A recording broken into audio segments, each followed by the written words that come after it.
Damn!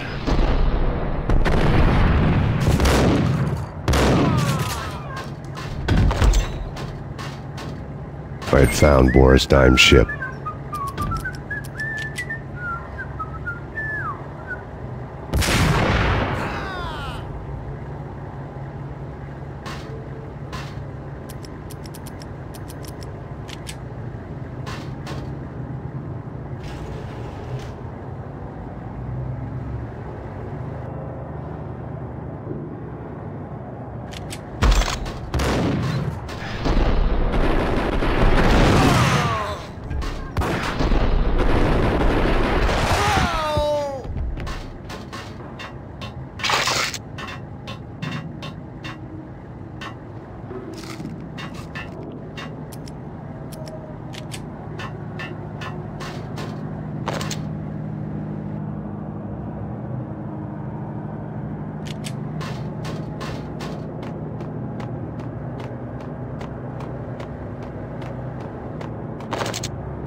Rust had crept over the sides of the cargo steamer a long time ago. Boris Dime would be on board. I'd have to smoke half of his crew to even get near the gangplank. The guns were probably being kept in the hold, buried amidst the rats and oily water.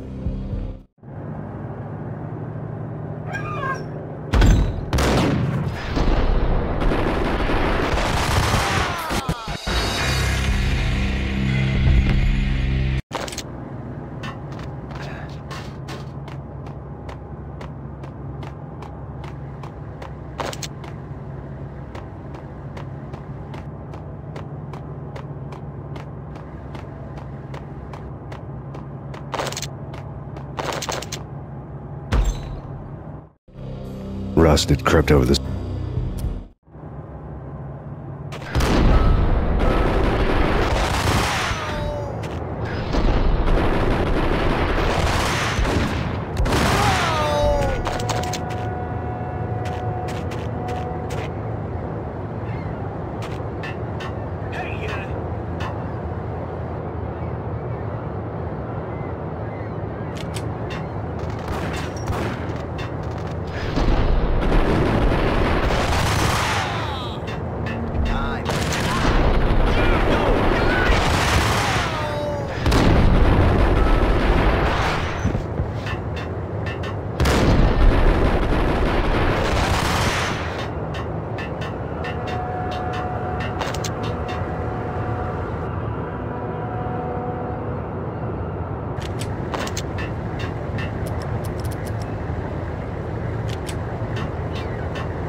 Angie, tell me, how much did Dime cost you? I bet it was more than his name. Max Payne. Right the first time. You're dead, punk. You sure you're not confusing me with Boris here? But you are right, of course. Pretty soon we should get together and have a talk. You son of a... Pissing Punchinello off was a dangerous game, but when people get mad, they make mistakes. I should know. That's where I wanted Punchinello, mad enough to trip over his own feet, preferably into a grave.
yourself. Anybody who says different is calling me a liar. Glad of you here. Collect all the guns and ammo you want. Meet me on the bridge afterwards.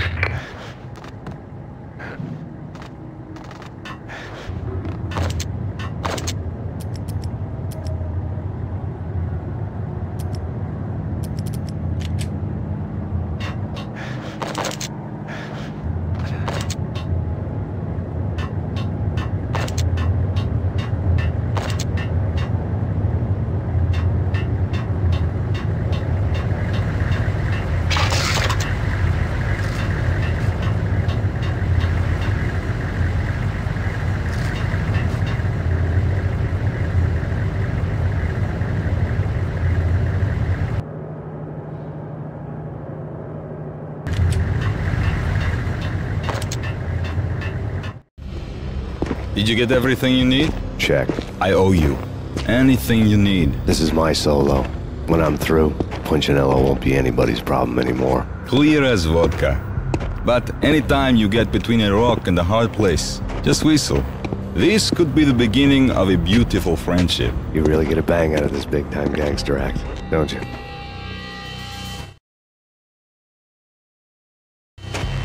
Even with all this firepower, I figured I couldn't get to Punchinello at his manor. I could only hope that he wouldn't pass a chance to hear me beg, to see he's won. This is Max Payne. I want to cut a deal. Payne, you're a dead man. That's what everybody keeps telling me. I got your ship and her cargo. I want to meet. No pain, no gain. Capiche? You know my restaurant? Yeah, I know it. 1 hour. Punchinello's restaurant had seen better days. Snow was falling like ashes from post-apocalyptic skies, but that was outside. Things would soon get hot in the Don's restaurant. I knew it was a long shot, Angelo Punchinello actually showing up, but there was no crime in hoping.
Punchinello was burning to get me.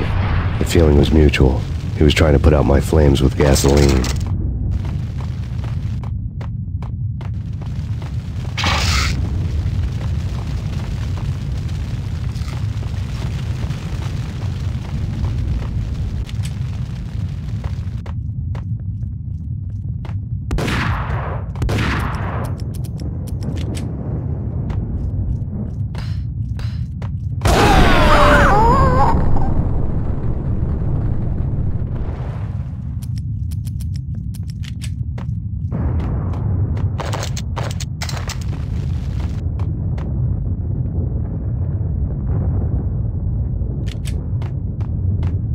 The mobsters have been guarding a real treasure, the way out of this disco inferno.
Vlad had seen my smoke signals. The Mercedes was revving to go, almost drowning out the Banshee wail of the sirens. You coming? We'll drop you off at the Punchinello Manor. Sounds good to me. When this is over, look me up. I could use a professional like you. I'll keep that in mind.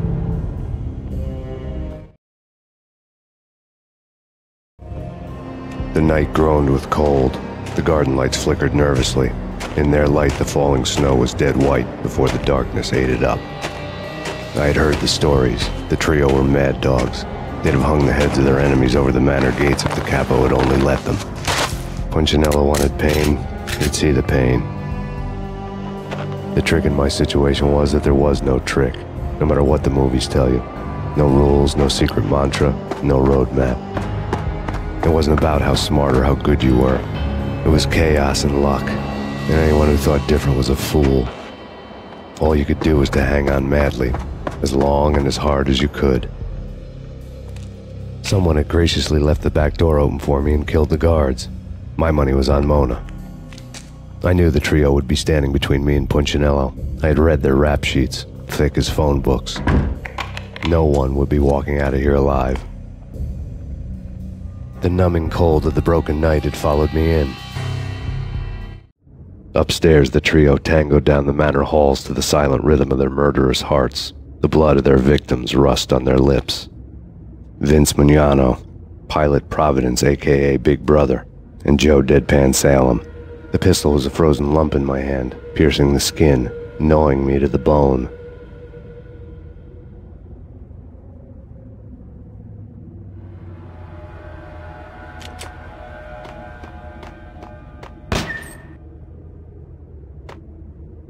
In death, the thug had been promoted to messenger.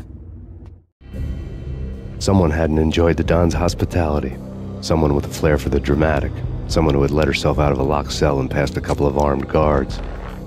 My thoughts were on Mona again. I could only hope she was a good enough gambler to walk away while she was still winning, before she'd run into the trio.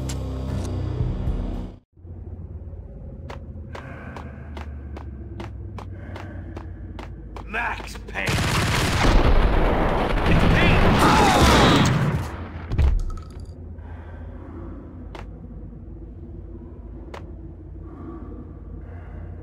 It's Payne!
It didn't take me long to run into the trio.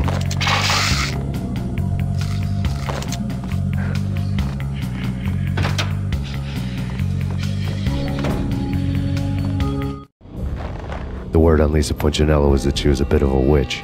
The tarot cards on the kitchen table fit the picture. They weren't my kind of cards, but I was willing to take a crack at the hand Mrs. Punchinello had dealt. The first card was the Tower. Maybe that was supposed to be the Manor. It got easy after that.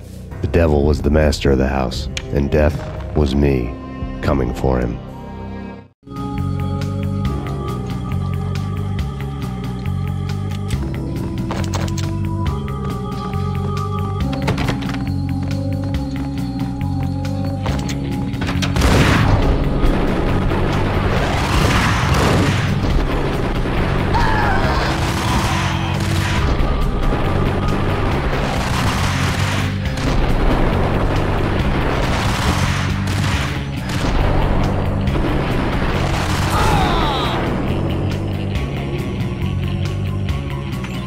One down, two to go.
Two down, one to go.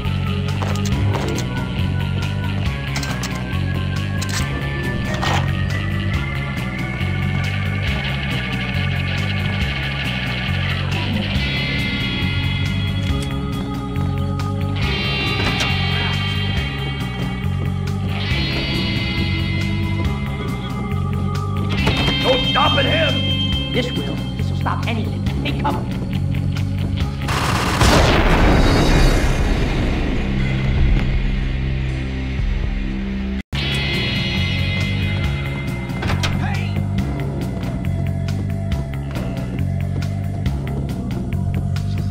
Don't stop at him! This will stop anything. Take cover.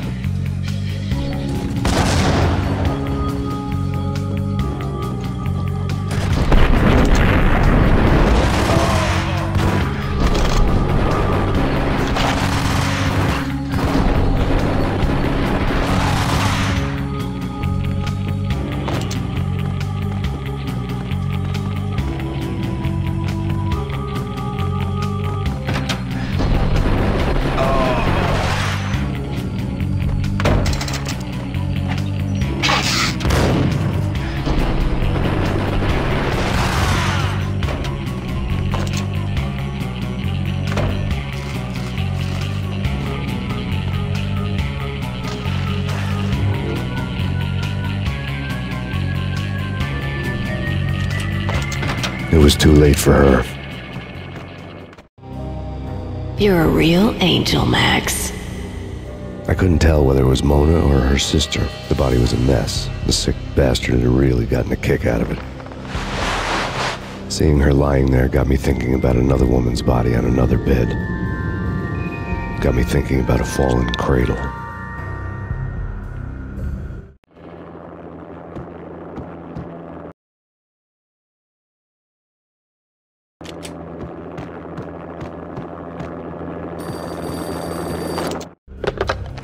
Max Payne. Talk to me. Alfred Woden. You've got company. An armed helicopter just landed on the manor grounds. You must hurry. The more the merrier. Into the road, Payne.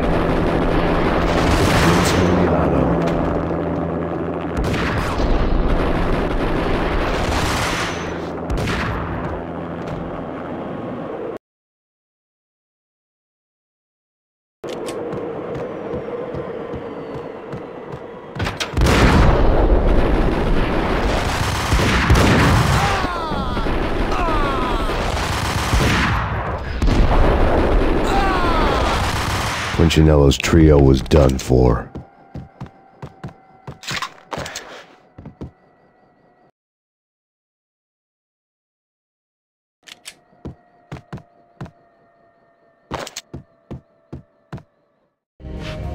Outside my door.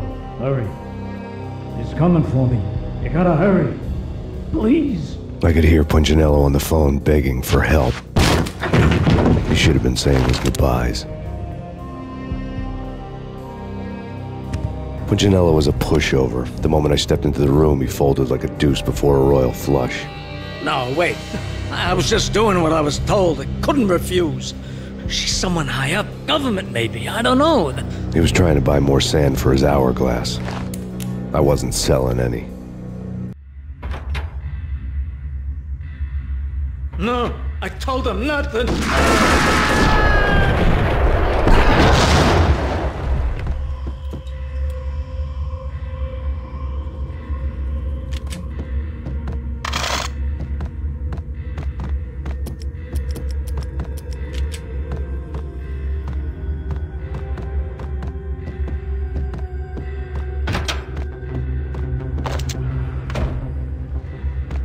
Drop it.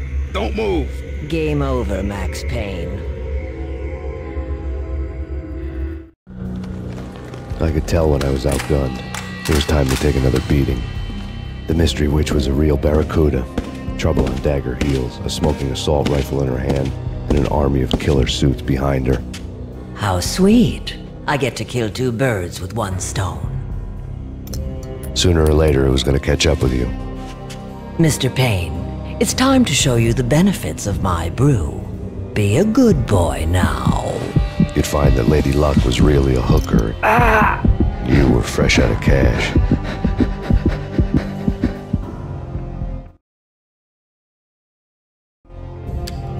Gentlemen, we're done here. Take me to Cold Steel. She had just given me an OD of Valkyr. I could feel green fire eating my brains.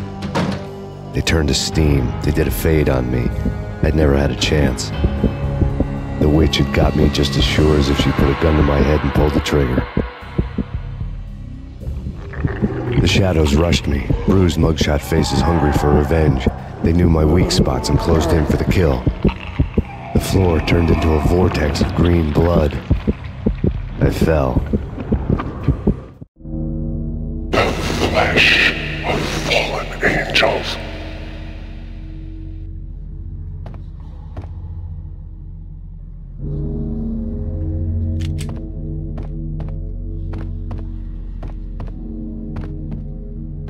Who's there? Max? Max, is that you? Max? Where are you, Max? Please. No, please, Max, no. I'm sorry. Please don't, Max, no.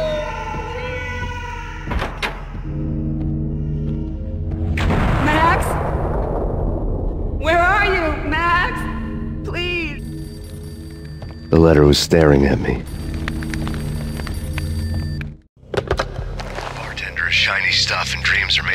necromancers. He sings like a banana wrist, having strayed too close to the constellations on their shaved skulls. It was a bad line in a prank call. Someone spouting insane babble. I couldn't make sense of it.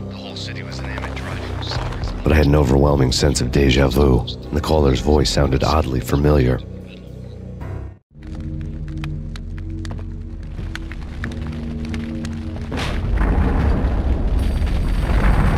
The weird piece of paper looked dangerous.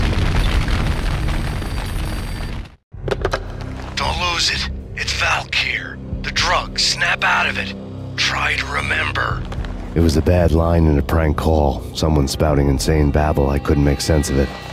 But I had an overwhelming sense of déjà vu, and the caller's voice sounded oddly familiar.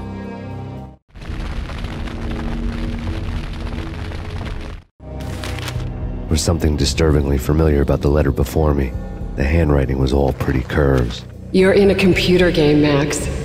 The truth was a burning green crack through my brain, weapon statistics hanging in the air, glimpsed out of the corner of my eye, endless repetition of the act of shooting, time slowing down to show off my moves, the paranoid feel of someone controlling my every step. I was in a computer game. Funny as hell, it was the most horrible thing I could think of.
Max, something happened at the office today. A strange memo. Something about Vikings. Honey, I gotta run. You can tell me all about it this evening. Have a nice day, darling. The bullet holes were rubies on her chest, blood glowing on her ivory skin. She was so beautiful. The killer was smiling. The flesh of fallen angels.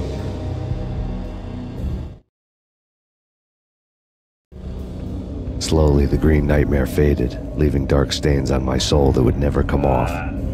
I felt like flatlining. I was all shook up. I woke up in a cold sweat, sick and tired to the bone, lying in a puddle of my own puke. The hag had said take me to Cold Steel before it had all gone crazy. It was a clue, the only one I had. It took me forever to crawl back to my feet and hit the road, but when I did, I drove straight to Cold Steel Foundry outside the city. There was a whole lot of action around the place for a freezing winter night. Trucks coming and going, men running. I had the drop on the mystery witch. She thought I was dead.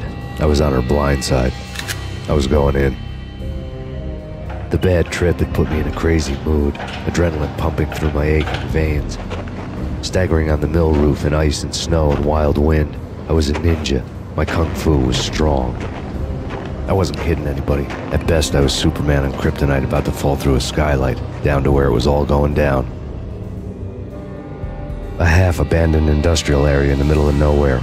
The factory was a perfect front for any number of illegal activities.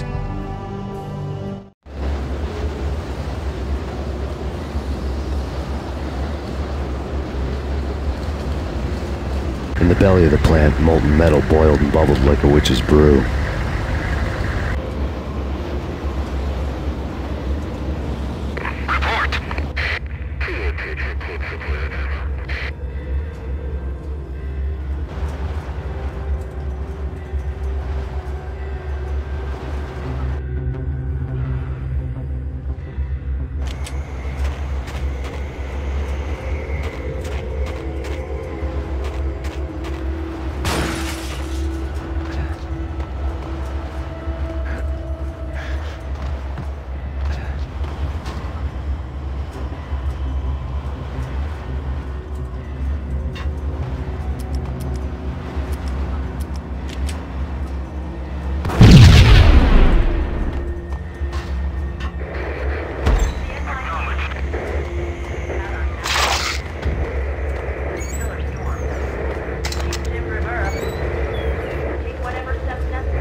Weather condition.